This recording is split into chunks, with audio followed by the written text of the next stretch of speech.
Hello, hello. Welcome to this week's episode of How to HR. Hi there, my name is Kristy-Lee. I'm the director and founder of the Footprint Group, which is a HR consultancy business helping small to medium-sized businesses on all aspects of their HR, and also founder of the Your People Powered Business membership community, which is my absolute favourite place to be in my business at the moment. So I hope you are all well. And as I said, welcome to this week's edition of How to HR.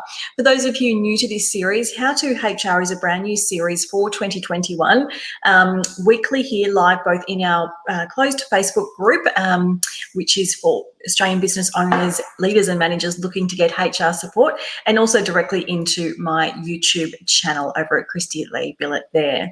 So this weekly series is designed to bring you really simple and easy to implement HR strategies or tactics, things to do with building your team and growing the team within your business. So welcome to episode 3 of the How to HR series. Now, before we dive into today's topic, which is how to write great position descriptions, I just wanted to let you know that if there is a topic that you'd love me to cover on a How to HR episode, please feel free to pop it in the comments below one of these videos, or live if you're watching us live, and let me know, and I'll make sure I schedule that topic for you for a future How to HR episode. So if there's something you're pondering over or scratching your head about, no need to do that. Just let me know and I'll make sure I cover it for you on one of these episodes so that you don't have to ponder anymore. Okay, let's dive into today's topic. And today's topic, as I said, is how to create great position descriptions. Now, those of you who have heard me speak on this topic before will know that I am particularly passionate about position descriptions. And in fact, I refer to them as the boss of all HR documents. Now, I know as a business owner or a leader or a manager of a team, you did not get into your role and you did not start a business for the love of HR documentation or for the love of HR compliance. I get it. Neither did I, surprisingly. And yet that's what you find yourself doing. And I know particularly for small to medium-sized businesses, you find things like position descriptions perhaps a little bit constraining. You feel like, well, we need a lot more flow, a lot more flexibility in our teams, and you absolutely do. And so for that reason, I see many small to medium-sized businesses not creating position descriptions at all, which ultimately ends up bringing them undone. The reason that I believe that position descriptions are your number one asset when it comes to your team is that they are the document that spells out what the role requires the person to do, what the standards by which they are being measured are, and what the accountability measures are. They are the rule book for what needs to be done in that position for any employee that walks into that role. Time after time when I'm working with businesses and we have a performance management issue, it's because we don't have a position description to fall back on that it's a real challenge to get that performance managed, because we've never set the expectations up from the beginning. Having that rule book, having the position description, having the expectations set you and the employee up for success. And it also gives you the number one resource you're going to need if you do need to performance manage down the track. If there is a performance issue, the PD is what you're going to need. So you need it to be tight.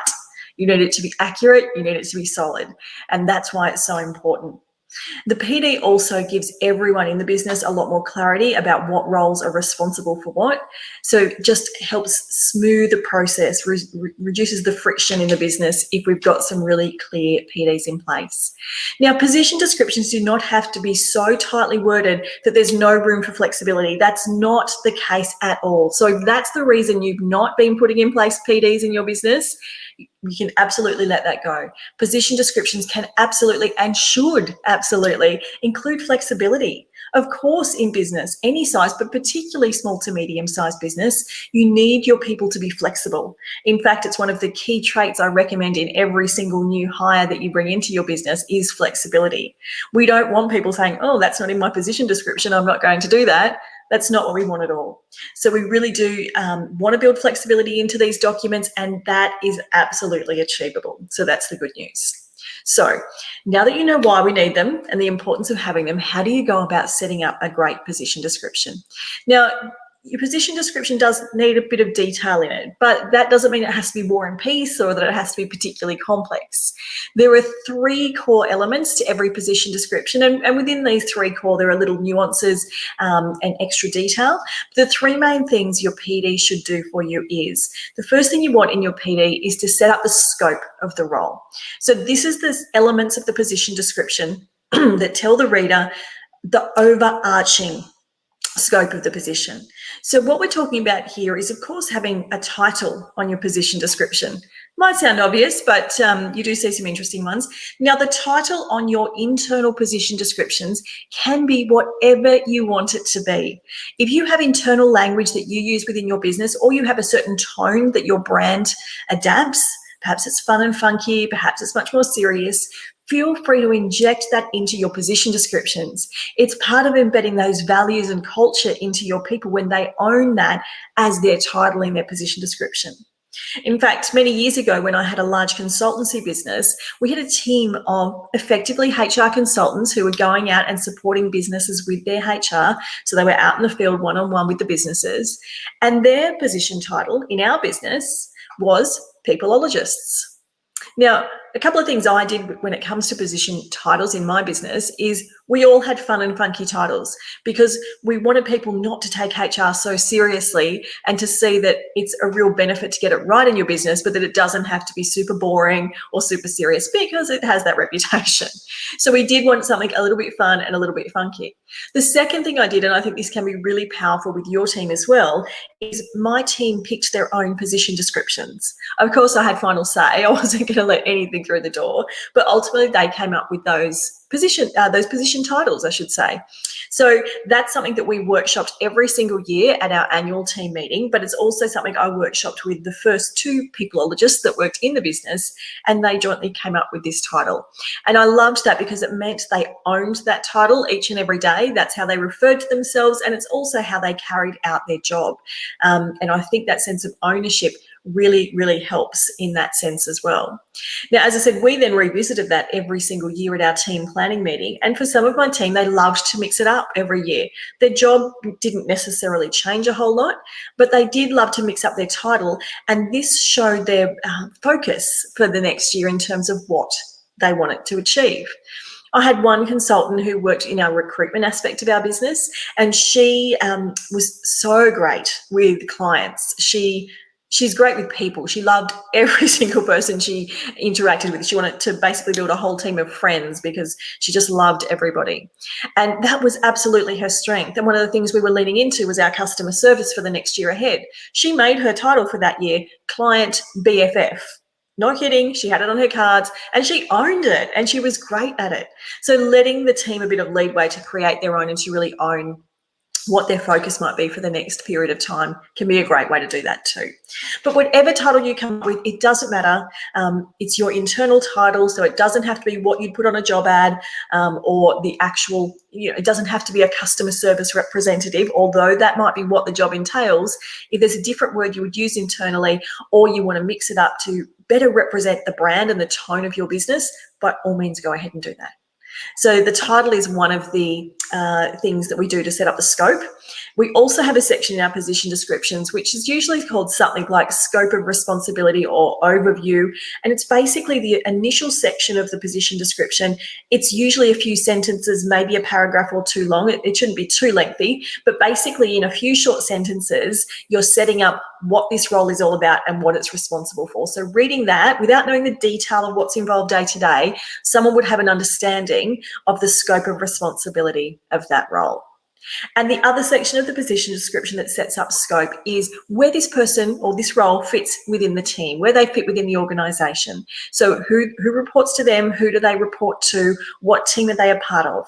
So setting up the scope of where they fit in to the organisation. So that's the first section of your position description, everything to do with the scope of where that role fits into the business and what that role is all about. The second part of your position description is the detail. This is the nitty-gritty stuff. This is the stuff that might take a bit more time to put together, but is so vitally important when it comes to performance management and setting performance expectations. This is the detail of what the job does each and every day, each and every week, each and every month. Now, I like to chunk this down into areas of responsibility just because it makes it easy to digest and read. This is the lengthiest part of your position description. So I do like to chunk it down, but it will depend on your role. But if you've got someone, for example, in a finance team, you might chunk it down and have some accounts payable responsibilities, some accounts receivable responsibilities, and some month-end reporting responsibilities. And then you'll usually have a section of other things. These are the general things that everyone might do in the business or that they're also responsible for. This is where you build in your flexibility that I was talking about earlier. You know, being part of the team, helping out to achieve projects whenever required, all the other possibilities that they might be involved in. So chunking it down can be a great idea. If you haven't worked in this role for a while, ask your employee to write a list of what they do every day. It will really help you to get the juices flowing as to what should be included in that section of the position description. And this is the detail. What are they doing each and every day? The other aspects of the detail that you're going to need are details around what's required to do the job. Do they need a driver's license? Do they need a particular accreditation or qualification? That should be a section in here as well. And the detail about what systems, technology, processes that they need to tap into. So are they using your CRM? Are they using Xero? Whatever it is, that's part of this detail section too. Now, the detail section is the lengthiest part of the position description. It's very important and it's not something you want to skimp on. So you do want to have a good chunk of detail in there.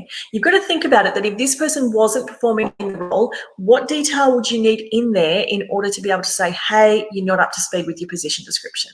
So you want to have enough detail to be able to pull someone up on an issue in that section, definitely.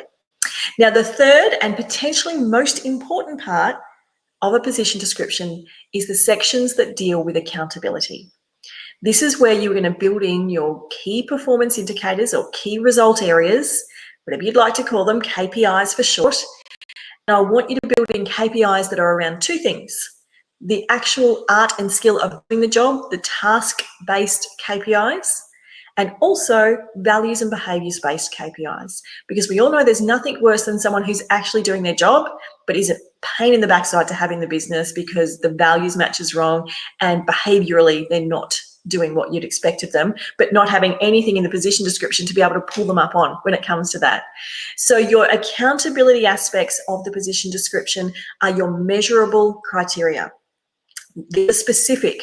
These are easy to measure. These are things that you go, yes or no, was that achieved? There's not too many grey areas. Did they get their month-end reporting in by the 3rd of the following month, each and every month? That's a KPI. Did they have 0 customer complaints for the month? That's a KPI. Things that are specific and measurable. Now, with your KPIs, how many should you have? There's no set rule. 3 to 5, definitely. You could certainly have more, but definitely no less than 3 to 5. And you don't want to have 1,000. That's excessive. These are the things that you can quickly look at and say, if these things are achieved, the role is performing at a successful level right now. And as I said, not only position and technical based, but also values and behaviours based. The stuff that's like, this is how we do things around here. So make sure you're bedding that into the position description as well, and really weaving that in. The KPIs and key result areas, those terms are interchangeable. You can use whichever one you like. They are so important when it comes to determining whether or not someone's doing their job properly. Now, the benefit from a performance management perspective is, of course, that you have a tool to use. Fabulous. But of course, you don't ever want to get to that stage. You don't want to have to performance manage your people. The other benefit of really, really strong position descriptions is that people actually want to know what you want out of them. Your team members want to know what you expect from them. And then secondly, they want to know how they're doing against those expectations.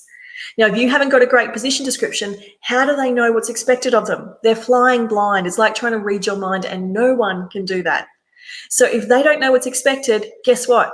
They're going to make the rules up themselves, because it's human nature to do so, because they're just trying to find their way through. If they don't know what's expected, they won't do what's expected. So communicating with them what's expected is not tough or being a micromanager. It's being a great leader, letting them know what's expected is being a great leader. It's what your team deserve. It's what they actually want as well. And of course, letting them know how they're going against those expectations, having those key performance indicators so that they can see at the end of the week, month, quarter, that they're achieving those, they're kicking those goals. That's going to do amazing things for their confidence in their role, for their security in their role, and ultimately for their engagement in their role and in your business. And we all know that high levels of employee engagement lead to huge improvements in both productivity and profitability. And who doesn't want more profitability in their business? So just to recap, how to write great position descriptions was our topic for today's How To HR. 3 key areas that every position description must have. The area of scope. What are you calling the role? What's it responsible for? Where does it fit in to the organisation? The areas dealing with detail. This is the nitty-gritty stuff. This is where you're getting down to detail. What are they doing each and every day? What do they need to have in order to do the job? And thirdly, accountability. And this is the part I don't want you to miss. KPIs, key result areas. What are the measures of success for this role, both technically in terms of doing the job day to day, but also in relation to behaviours and values, the things like how we do things around here. Now, you might have 8 different sections in your position description, but they will all fit into one of these 3 categories. And I encourage you that if you don't have your PDs in place now, go ahead and get started doing them. Let me know how you go, and I would love to hear your feedback. So that's it for today's episode of How To HR. Thank you so much for joining me. It's been fabulous to have you here. Now, as I mentioned at the beginning of today's episode, if you do have topics that you would love me to cover on a future episode of How To HR, please just leave a comment straight under this video and I will be sure to cover that off in one of our future episodes. I'll see you next Thursday for next week's episode of How To HR. In the meantime, have a fabulous week.